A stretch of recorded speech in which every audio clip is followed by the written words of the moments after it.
Hi, everybody. Welcome to number 11 of Comfortable Hell. So we left off the last episode where I was kind of going on a rant about how we're not living our dreams, we're living the dreams that we've been conditioned to believe are real dreams. And, you know, when we get there, when we accomplish those things, we still feel, we don't feel whole and we don't feel fulfilled. And quite the contrary, actually. And so I think that we're being sold a bill of goods, and it really takes some reflection and some, I don't know, meditating or whatever it is that does it for you to really come into contact with what your needs and desires are. Because I know, especially women in my position, it's like we've just buried those so far down. And if we ever want to take our needs into consideration, it's like we feel bad and we feel like, oh no, you know, and then we're left, you know, the kids leave, they go to college or move out or whatever, and we're sitting here going, what the hell has it all been about? You know, I have no regrets. Like, my kids are teenagers, they're in high school, and it's like I want to dedicate my time to them, and really, like, even, you know, taking my youngest to soccer practice or whatever. It's like I just want to listen to her talk, and I want to enjoy every second because it's just so important. But at the same time, you know, I'm a woman who has my own dreams, and I want to have a balance of those, and I think it's extremely possible to do that. So hear me tell you that it's possible for you to have what you want and to also give 100% to your kids. We women have a lot of 100%. So anyway, I was kind of listening to a few of my recordings from before, and every time I listen to it, I think of a million things I want to say. So I just need to like calm my shit down and just talk about it when I can. But I just wanted to revisit something about my childhood, and I was talking about, you know, the living with somebody with, you know, personality disorder and you know, being told it is what it is. You know, my mom never felt that she was going to get support from my dad with regards to my brother, so she just gave up. And I remember the name that my brother would, or the adjective, I guess, maybe it's a noun. I'm usually pretty good at English too. But anyway, he would call me, yeah, it's probably a noun. He would call me an ingrate. That was his word for me, an ingrate. And, you know, mind you, I'm a little kid, right? He's 5 years older than me. And if I didn't see our family life as he did, he would call me an ingrate.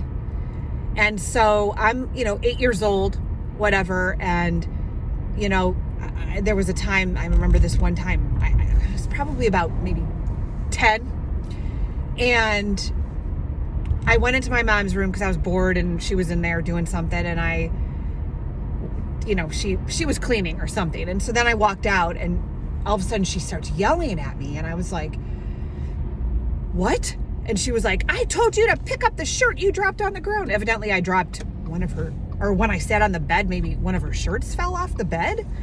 I don't know. I mean, if I heard her tell me, I would have picked it up. You know what I mean? I wasn't like a completely like a jerky kid or whatever. You know, I would have picked it up, but I didn't hear her, or she literally didn't tell me to do it, you know? So I went back in and I picked it up, and I'm sure I was like just so frustrated, saying that I didn't even know what happened. And she's yelling at me. She's like, go up in your room. So I go up in my room, and she's like, stay up there until your dad gets home. And I'm thinking to myself, you know, like, great. Now I'm petrified because my dad is a loose cannon at best. And what is going to happen when I get home? So I'm up there all day long. I can't come down. And my dad comes home, and my mom tells him, what did I do? She didn't pick a shirt up? And I just remember my dad being like, get down here. And I went downstairs and I sat on the steps, and he was just yelling at me and yelling. And he said, do I have to smack the shit out of you? And I'm like, and I remember going to another place in my body because I was so scared that he was going to do that I just left, and I could see myself, And so and I had to go back upstairs. He wanted the lights off. He didn't want to hear anything. Wasn't allowed to do anything or come out of my room. I don't know how long I had to stay up there. But my point is these are the kinds of things that I went through, like my brother used to spit all over the house. There was spit all over the house. I'm not kidding. Like, it sounds like this shit's made up, but it's not. If I was watching TV, he would come in there and he would spit on me. And so I'm this little kid. I was probably 6, 7. And he's in there just spitting, and it's in my hair. It'd be on my face. And I would be like, Mom, he's spitting on me. And she'd try to tell him, whatever. And then he would just keep spitting. He would spit it was all over the TV, all over the carpeting. And that's what it was, This is the kind of shit that I went through, this is how I had to live every day. And it was like, I knew nothing was going to change. And so my brother would, if I ever fought back, he'd be like, you're an ingrate. And so imagine what that does to a kid, like you're living in an abusive environment. You have the only person who could help you, who you see as very strong, my mom, but she couldn't. I see her as super strong, but she's powerless. And then you have, an older brother who's calling you, if you ever fight back, you're a bitch or an ingrate. So I'm thinking to myself, about relationships that I have now. And, I'm being abused. There's nothing I can't do. I'm paralyzed to get out of it. And even if I did say something, nothing's going to change. And if I'm not looking at all of the good things that are going on, I have a beautiful house, whatever, that I'm an ingrate. So I look at how I was stuck. And if you ask me why the hell I didn't get out, it's like, why would I get out of something it's the only thing that I know? You know what I mean? I don't know anything else. This is it. This is it for me. This is how relationships are. They're fucked up. They're abusive. You can't do anything, and then you're ungrateful. So, I don't know. I thought I'd share that because maybe some of you have a similar sort of, similar issues that are keeping you tied to absolute agony. And you go to bed at night and you're like, but I should be more grateful. Look at all the beautiful things I have. Fuck that. Hear me tell you, you will create a beautiful life, but it'll be outside of abuse. So we'll get there. The last thing I want anyone to do is criticize themselves for being in the position that they're in, because it's hard as hell. It's hard as hell. So be kind to yourself. Love yourself, because you are it, man. You are it, and you are going to be great. So like I said, I'm trying to keep my recordings not long, because I know it gets I know I can't even read something that's like more than 3 sentences long before getting aggravated.